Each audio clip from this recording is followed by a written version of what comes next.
함께 기쁨으로 찬양하겠습니다. 천사 찬송하기를, 천사 찬송하기를, 거룩하신 그 주께 영광 돌려보내세. 그 주 오늘 하셨네. 크고 작은 나라들 기뻐와 답하여라. 영광 받을 왕의 왕 베들레헴에 나신 주. 영광 받을 왕의 왕 베들레헴에 나신 주. 아멘. 오늘 나신 예수는, 오늘 나신 예수는 하늘에서 내려와 정령 몸에 나셔서 사람 몸을, 세상 모든 사람들 영원하신 주님께 영광 돌려보내며 높이 찬양하여라. 영광 돌려보내며 높이 찬양하여라. 아멘. 의로우신 예수는, 의로우신 예수는 평화의 왕이시고 세상 빛이 되시며 우리 생명 되시며 죄인들 불러서 거듭나게 하시고 영생하게 하시니 왕께 찬양하여라. 영생하게 하시니 왕께 찬양하여라. 아멘. 자, 우리 함께 영광을 선포합시다.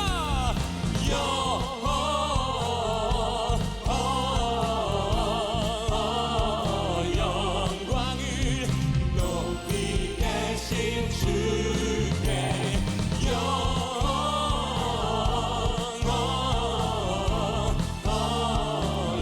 영광을 높이 계신 주님께. 아멘. 자, 천사들의 노래가, 천사들의 노래가 하늘에서 들리니 산과 들이 기뻐서. 자, 우리 2절을 이어서 찬양할까요? 한밤중의 목자들, 한밤중의 목자들 양떼들을 지킬 때 아름다운 노래가 청하게. 자, 영광을 선포합시다.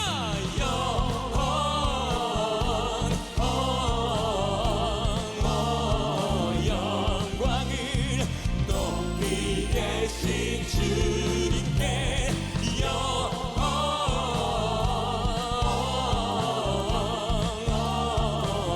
영광을 높이 계신 주님께. 아멘. 자, 베들레헴 달려가, 베들레헴 달려가 나신 아기 예수께 불어 경배합시다. 자, 우리 4절도 이어서 찬양합시다. 그 안에 누이신, 그 안에 누이신 어린 아기 예수께 우리는 모두 함께 기쁜 찬송 부르자.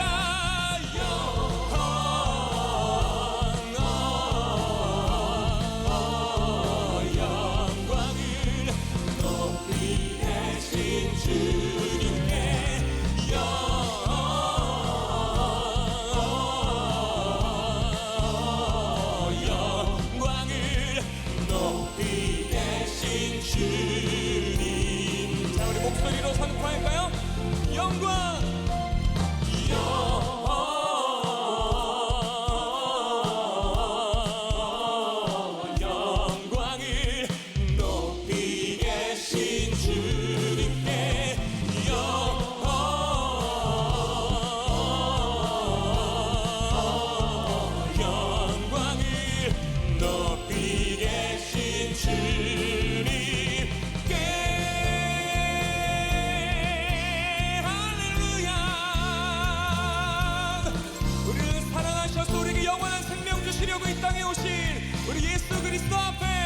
다시 한번 감사와 영광의 박수 올려드리겠습니다.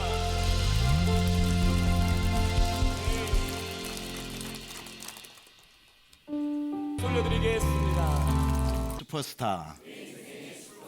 오늘 본문에서 예수님이 태어난 곳으로 인도하는 하나의 매개체가 있는데 별입니다. 동방박사라고 우리가 알고 있는 동방은 어디일까요? 동방이라는 말이 나오는 게 아니라 해 뜨는 곳이라고 이렇게 원래 쓰여져 있습니다. 해가 서쪽이 아니라 동쪽에서 뜨는 곳이고, 그 당시에 해 뜨는 곳이라고 했을 때에는 그 당시 이 근동 지역의 그들의 고정관념으로 해가 뜨는 가장 동쪽은 페르시아 지역이었습니다.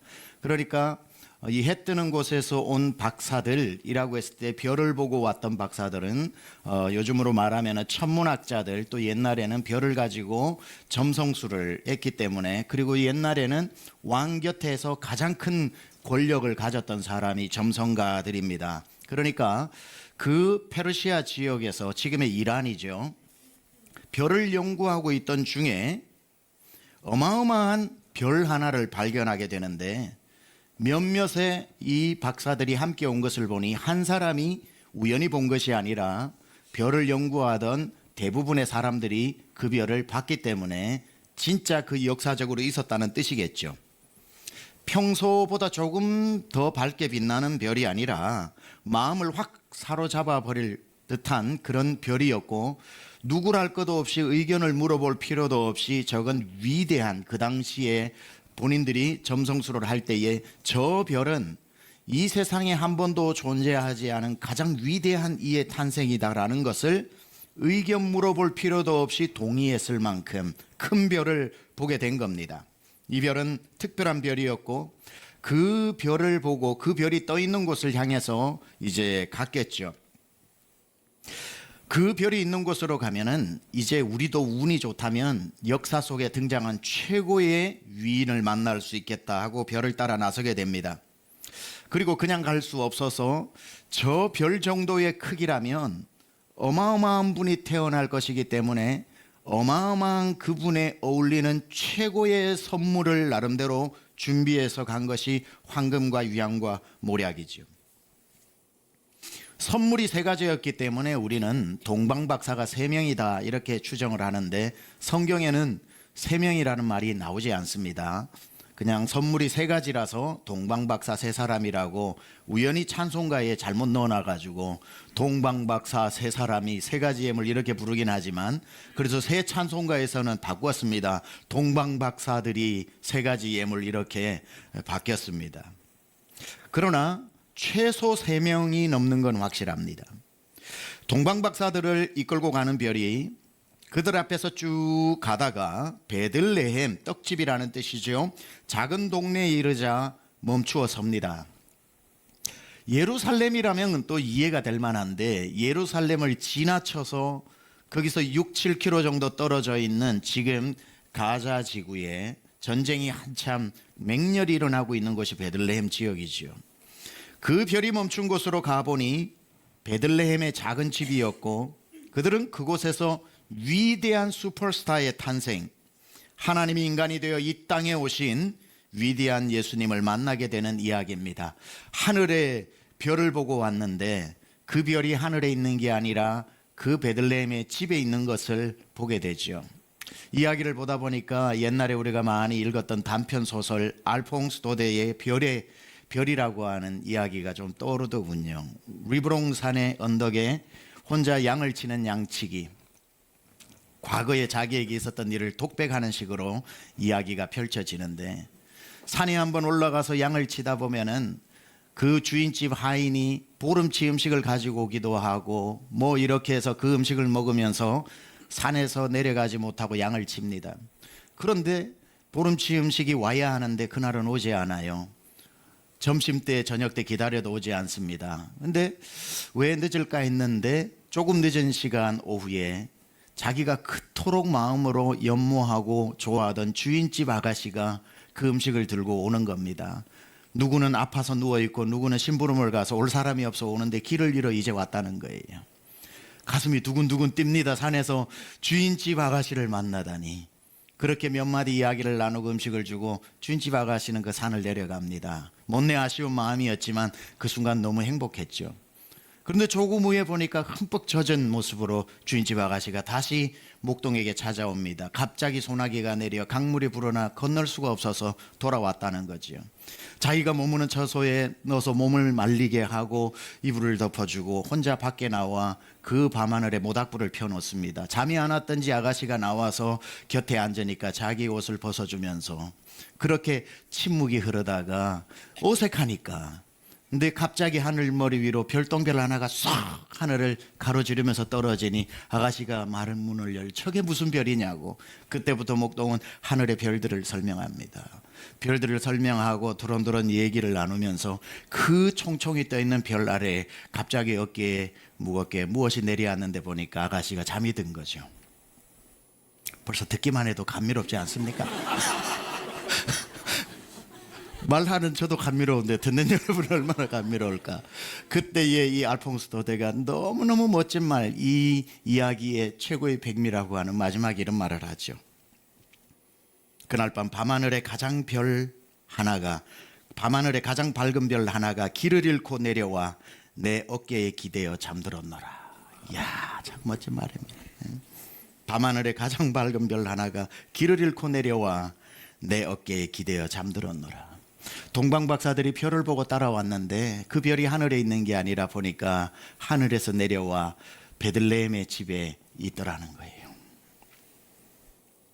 동방박사들이 별을 보고 따라왔지만 이 별은 은유적으로 볼 것 같으면 예수님을 상징하죠. 빛 대신 예수님. 그러니까 별을 따라온 게 아니라 예수를 따라왔다 말할 수 있겠죠. 하늘에서 이 땅에 내려오신 별 중에 별 슈퍼스타. 저와 여러분에게 가장 빛나는 별은 누굽니까? 예수의 별입니다. 우리가 추앙하고 예배하는 사람을 슈퍼스타라고 보통 얘기를 하죠. 예수님은 우리가 예배하고 추앙하는 최고의 슈퍼스타입니다. 우리 인생의 별이고 우리가 바라보고 따라가야 할 별이고 우리 인생에 다시 만나지 못할 별 중에 가장 큰 별입니다. 저는 오늘 여러분과 함께 우리 인생의 별 중에 별인 예수님, 동방박사가 바라보고 왔던 이 이야기를 더듬어 보면서 별 대신 우리 예수님의 이야기 좀 나눠보려고 합니다. 첫 번째, 우리가 별이신 예수님을 만나기 위해서는 첫 번째, 별들 중에 가장 빛나는 별을 볼 줄 알아야 합니다. 동방박사들이 그 페르시아 이란에서 하늘의 별들을 볼 때에 얼마나 많은 별들을 봤겠습니까? 얼마나 많은 별들이 반짝이면서 나 좀 보라고 손을 흔들었겠습니까? 동방박사들은 하늘의 그 수많은 별들 중에 별인 예수의 별을 볼 줄 알았다는 거예요. 인류 역사 속에 얼마나 많은 슈퍼스타 같은 별들이 등장했습니까? 소크라테스, 아리스토텔레스, 플라톤, 공자, 맹자, 사람의 마음을 다 가져갈 만한 매력적인 별들이 얼마나 많았습니까? 위대한 철학자, 정치가, 독재자, 자유를 위해 싸운 영웅들, 우리가 별들이라고 생각을 하고 전기를 만들고 추앙을 하면서 얼마나 그 많은 별들을 우리는 보아왔습니까? 그러나 그 별들 앞에 엎드려 그의 세계가 영원하도록 우리는 역사가 엎드려 절했지만 그 별들은 지금 하늘의 별똥별처럼 쓰러지고 떨어지고 말았죠. 그 별 중에 존재하는 별이 있습니까? 그러나 세월이 흘러도 흐려지지 않고, 아니 오히려 갈수록 더욱 빛이 나는 별, 바로 우리 예수 그리스도의 별입니다. 어둠 속에 빛으로 오신 예수의 빛 말입니다. 우리는 저 하늘에서, 이 세상에서 손을 흔들면서 내가 별이다, 나를 보라고 우리를 향해 현혹하며 흔드는 그 별들 속에서 진짜 별인 예수의 별을 볼 줄 알아야 합니다.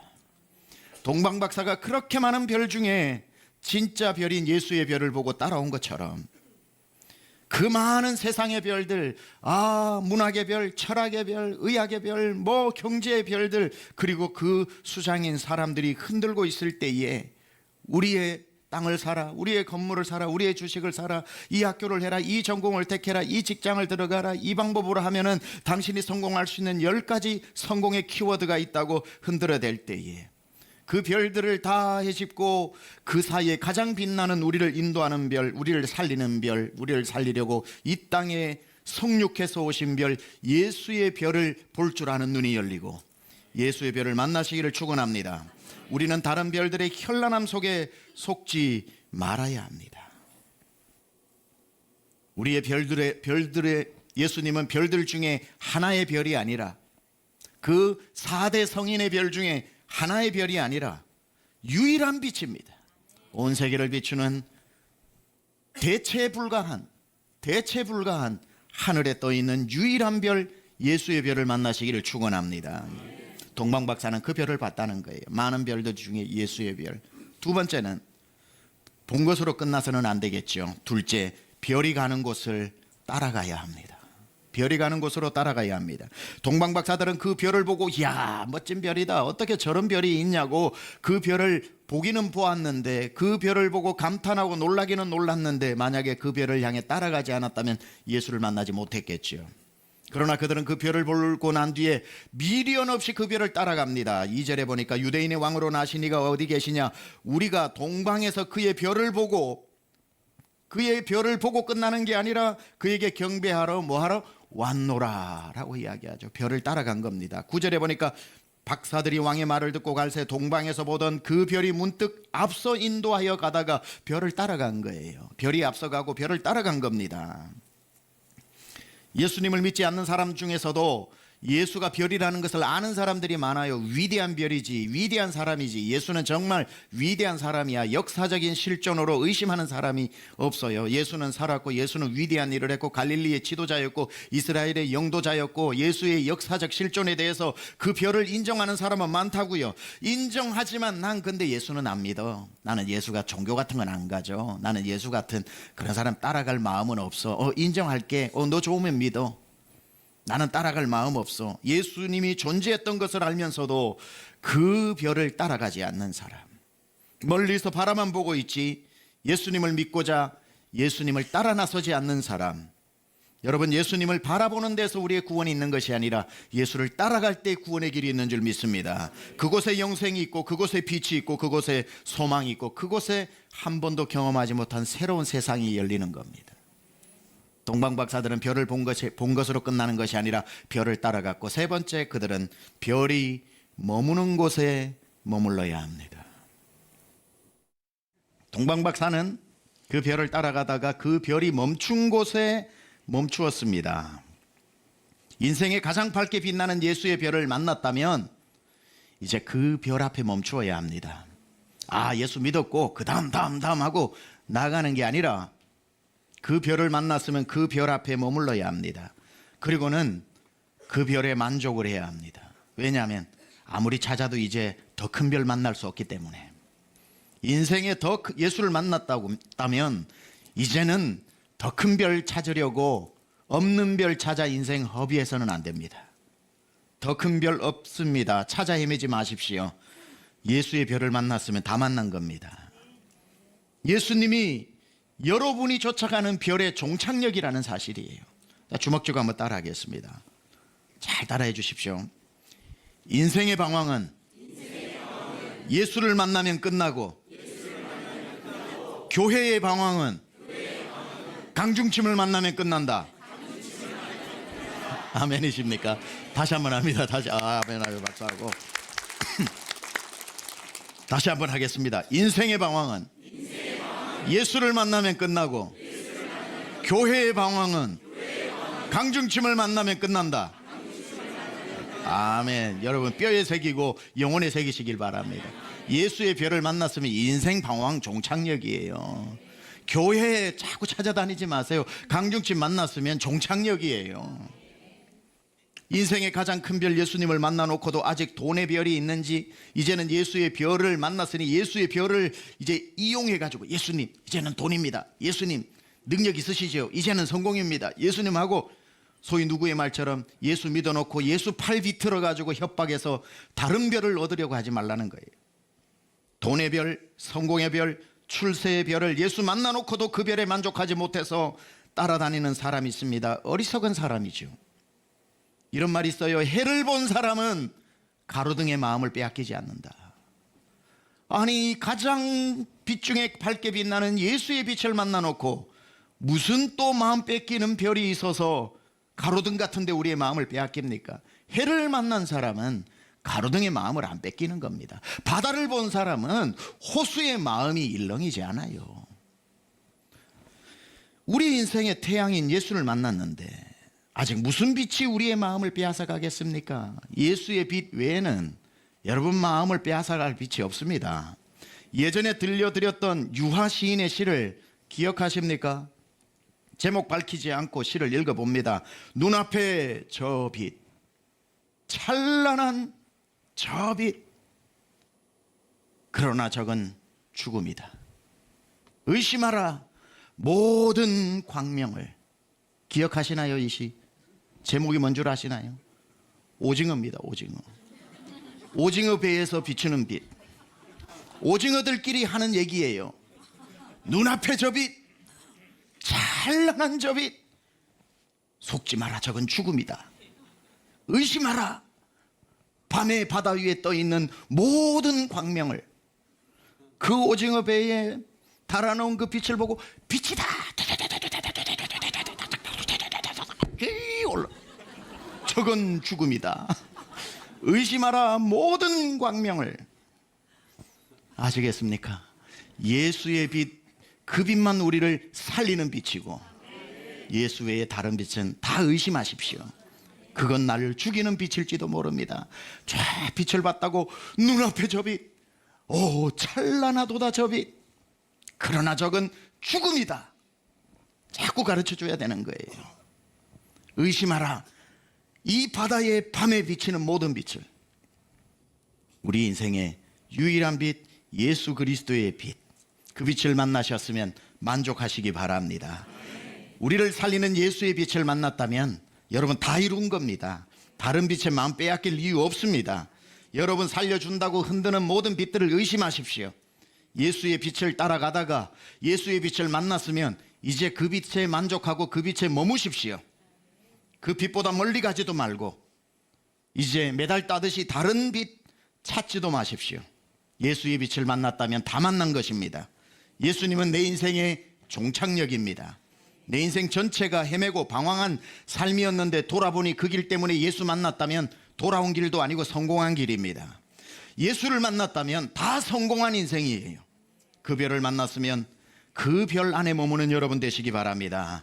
네 번째, 그 별을 기뻐해야 합니다. 그 별이 머문 것을 보고 동방박사는 기뻐하고 또 기뻐했다고 했죠. 10절에 보니까 그들이 별을 보고 매우 크게 기뻐하고 기뻐하더라. 예수 믿는데도 힘들다고 하는 사람이 있어요. 예수 믿는 게 와 이래 힘드노? 교회 가는 게 와 이래 힘드노? 성경 읽는 게 와 이래 힘드노? 무슨 예수 믿으면 편할 줄 알았는데 와 이래 괴롭노? 예수 믿는 게 오히려 인생의 짐이 되는 것으로 생각하는 사람이 있습니다. 예수님이 언제 우리가 예수 믿는데 짐이라고 그랬습니까? 수고하고 무거운 짐진 자들아 다 내게로 와서 쉬어라고 그랬지. 여러분 예수를 만난 것은 인생의 짐을 만난 것이 아니라 짐을 내려놓을 분을 만난 것입니다. 그분을 기뻐해야 될 이유는 수만 가지입니다. 그분을 기뻐하십시오. 주님을 즐거워하십시오. 하나님을 기뻐하는 것이 너희의 힘이라고 했습니다. 내 인생의 가장 큰 별 예수 그리스도를 만나는 것, 기쁨 중에 가장 큰 기쁨입니다. 여러분의 슬픔이 끝나고 기쁨의 축제가 시작되는 날이 언제냐면 예수 만난 날입니다. 예수 믿는 것을 인생의 짐으로 생각하는 사람은, 만약에 이 중에 한 분이라도 내가 예수 믿는 게 짐이라고 생각하는 분은 오늘 내가 예수를 만났는지부터 의심하십시오. 예수를 만났는데 짐이 짐이라고 느껴집니까? 아닙니다. 자녀의 짐을 대신 져주는 부모가 그걸 짐이라고 생각합니까? 기쁨으로 생각을 하지. 다 연세에 있는 부모님의 짐을 내가 대신 짊어지고 가는 자녀가 짐을 지고 간다고 생각합니까? 효도한다고 생각하지. 사랑하는 사람의 짐은 짐이 아닌 겁니다. 내가 예수님을 믿는다는 것은 힘든 일로 시간을 바치고 물질을 바치고 이곳에 나와서 예배하는 것, 세상적으로 보면은 야 예수 믿는 사람이 힘들겠다고 하지만 그거는 못 만난 사람이 하는 생각이고, 우리는 이게 기쁨인 거예요. 이게 즐거움인 거예요. 이 기쁨 딴 사람에게 뺏길 마음이 조금도 없는 기쁨입니다. 예수 만난 기쁨 얼마나 큽니까? 돈을 많이 벌었을 때 누리는 기쁨하고는 차원이 달라요. 돈을 아무리 많이 벌어도 예수 만난 기쁨하고 어떻게 비교를 합니까? 아무리 성공을 해도 불안하지. 더 그 성공의 자리는 누군가가 그 자리를 또 자리에 서게 될 텐데 그 성공의 기쁨은 잠시고 불안함은 늘 영원한 것 아닙니까? 알 프레이저의 그 황금의 가지라고 하는 책에 처음에 보면은 숲속의 왕이 되었는데도 잠을 못 자고 눈이 충혈되어서 칼을 들고 이리저리 헤매다가 부스럭 소리만 나도 갑자기 그를 달려가는 짐승 같은 왕이 나와요. 왜 그런가 봤더니만 왕이 되는데 그 숲속에는 왕이 되는 원칙이 있었던 거죠. 누구든지 왕을 죽인 자는 왕이 된다는 거예요.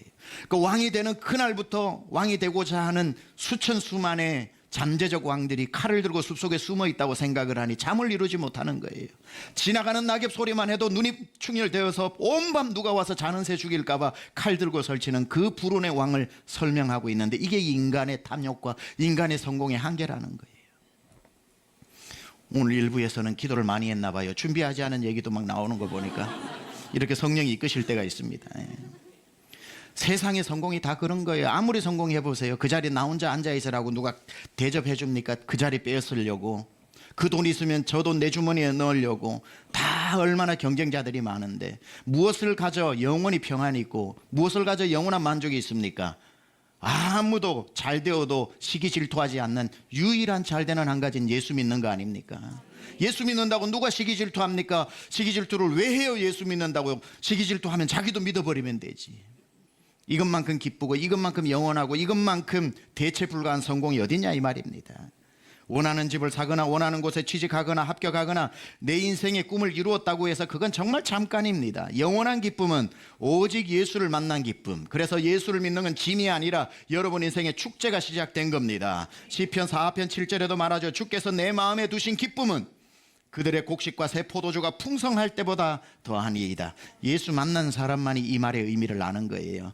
예수 못 만난 사람은 곡식이 풍성할 때 기쁨이 더 크다고 생각을 하는데 예수 믿고 예수님이 내 마음에 들어온 기쁨은 내가 곡식이 많을 때 하고 비교해 보니까 옛날에는 예수님을 못 만났으니까 비교 대상이 없으니까 그게 제일 큰 기쁨이었는데 이제는 더 큰 기쁨을 만나고 비교를 해보니까 그건 아무것도 아니더라는 거예요. 이분은 태양이요 그것은 가로등에 불과하고 밤 어두운 방에 켜진 자그마한 촛불 하나 밤 지나면 다 녹아져 버리는 아주 짧은 행복의 하나더라는 겁니다. 우리는 예수의 별을 기뻐하고 그 별을 따라가고 그 별 앞에 멈출 줄 알고 그 불 앞에 엎드려 경배하며 기뻐할 줄 알아야 합니다. 그분 앞에 엎드려 진짜 그 별을 만난 사람은 내 평생 모아온 황금, 모략, 향유도 이제 내가 그걸 경배하면서 살았는데 진짜 보물을 만나고 보니 이게 보물이 아니라는 것을 알고 미련 없이 드리는 거예요.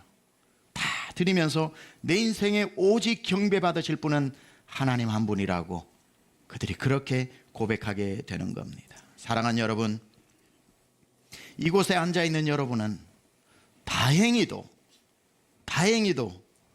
주일날 이 아침에 나오시는 분 정도라면 그 별을 만나신 분들입니다. 아멘이시지요?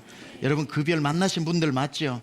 많은 별 중에 예수의 별을 보았고 세상 많은 사람들은 예수가 있지 하고 인정하는 정도의 여러분은 따라갔고 그 별이 멈추는 곳에 여러분의 인생이 함께 머물러서 그 별 앞에 멀뚱히 보는 것이 아니라 무릎 꿇고 경배하며 내 인생의 슈퍼스타는 당신입니다. 이제는 나는 내 마음의 그 어떤 것으로도 내 마음에 별로 오신 성육하신 예수님과 바꿀 마음이 없습니다. 그렇게 예수님을 내 마음에 모셔드려 여러분은 이제 그 별이 하늘에 있지 않고 여러분 마음에 들어오게 되었습니다. 그런데 여러분 결론인데요, 아직도 내 마음에는 들어온 이 별이 세상에는 아직도 하늘에 떠 있어 그 마음에 별을 모시지 못한 사람, 여전히 빛은 왔으나 빛을 만나지 못한 사람, 어둠 속을 방황하는 사람 너무 많습니다. 오늘도 가장 빛나는 이 별을 애써 무시하고 다른 별을 찾아다니느라 메리 크리스마스가 귀에 들어오지 않는 사람도 많습니다. 그 빛을 나름대로 찾으려고 노력을 철학과 문학과 인문학으로 노력하지만 여전히 어둠 속을 헤매는 어둠의 사람도 많습니다. 저 밖에는 별을 못 만난 사람, 이 예배당 안에는 별을 만난 사람, 이렇게 나뉘어져 있는데 그 별을 만났냐고 물어봤을 때 아멘 하신 여러분들은 어떻게 살아야 할까요? 이제 우리 어떻게 살아야 할까요? 척 콜슨의 말처럼 How shall we live now? 지금부터 우리는 어떻게 살아야 하는가? 이 질문 앞에 어떻게 살아야 할지 문득 떠오른 동료 하나가 있습니다. 얼마 전에 읽은 책에 나와서 읽다가 참 마음이 쿵 했던 동료인데, 동료 작가 윤석중 씨의 달 따러 가자라고 하는 동료가 있어요. 이분은 달, 별에 대해서 동요를 많이 썼죠. 윤석중 씨는 우리에게 친숙한 동요를 많이 썼습니다. 달달 무슨 달, 쟁반같이 둥근 달, 이슬비 내리는 이른 아침에 우산 셋이 나란히 걸어갑니다. 아가야 나오느라 달맞이 가자. 다 아시는 동요죠. 또 우리가 잘 아는 동요 중에 하나, 그 동요, 동시 동요 달 따러 가자의 시를 좀 소개할까 합니다. 1절이 이래요. 얘들아 나오너라 달 따러 가자. 장대 들고 망태 메고 뒷동산으로, 뒷동산에 올라가 무등을 타고 장대로 달을 따서 망태에 담자. 동네 친구들을 한 녀석이 부릅니다. 얘들아, 하늘에 달이 떴어. 달 따러 가자. 장대 들고 달을 따야 하니까 담을 망태 메고 뒷동산으로 우르르 친구들이 몰려 올라갑니다. 높이 달린 달을 까치발을 들어도 안 되니 친구를 무등 태우고 까치발을 들어 조금만 더 장대로 애써 기어이 그 달을 따서 망태에 담고 내려옵니다.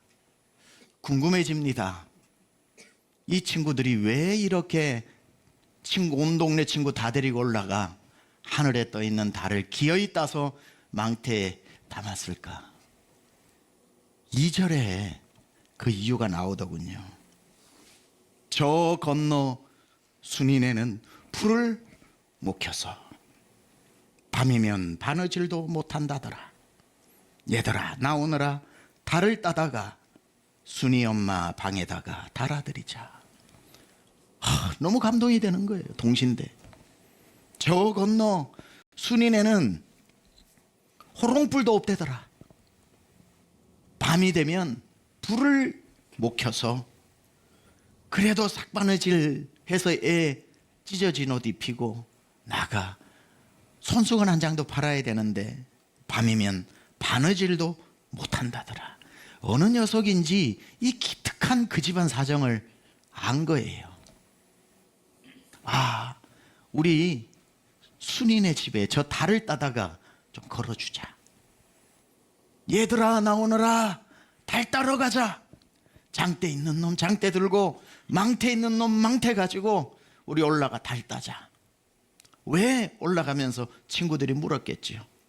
야, 우리 친구 순이 그 집에 가보니 밤인데 호롱불도 없더라. 진짜? 밤에 바느질도 못해서 바느질하면서 손에 찔려 피가 난대더라. 얘들아 나오너라 달 따러 가. 달을 따다가 순이 엄마 방에다가 달아드리자. 우리 어린이들이 이런 동요를 부르면서 컸습니다. 너무 멋진 동요죠. 여러분 별 중에 별, 예수의 별 품고 있다면서요. 근데 저 밖에는 아직 그 별을 못 만나 어둠 속에 찔리고 상처 입고 그렇게 사는 사람이 있답니다. 제가 동네 그 한 녀석처럼 여러분에게 말하고 싶어요. 강중침 성도들아 나오너라. 우리 주님 별을 따가지고 아직도 순이네처럼 불을 못 켜서 별을 못 봐서 헤매고 헤매는 사람 그 집 방에다 그 마음속에다가 달아드리자. 아직도 세상에 별을 만나지 못한 순이네 같은 집, 아직도 그 별을 만나지 못해 밤도 밤으로 낮도 밤으로 사는 사람들, 아직도 연탄 한 장 걱정하는 사람들, 우리는 화이트 크리스마스라 즐거워할 때 길 위에 추위를 견뎌야 하는 사람에게는 가장 무서운 소식인 사람들, 힘이 없어 바느질 하나 못하는 독거노인들, 홀부모, 소년 소녀 가장들, 우리가 모두 그 집에 우리 만난 이 별을 걸어주어야 할 사람들입니다. 나가십시오. 나가십시다. 여러분 주변에 순이 엄마 같은 사람들 찾아가십시오. 여러분이 만난 별 중에 별, 예수의 별을 달아주십시오. 그래서 그들의 집집마다 마음마다 예수의 별이 총총히 빛나게 하십시오. 이것이 진짜 크리스마스를 보내는 우리의 자세가 되어야 할 것입니다.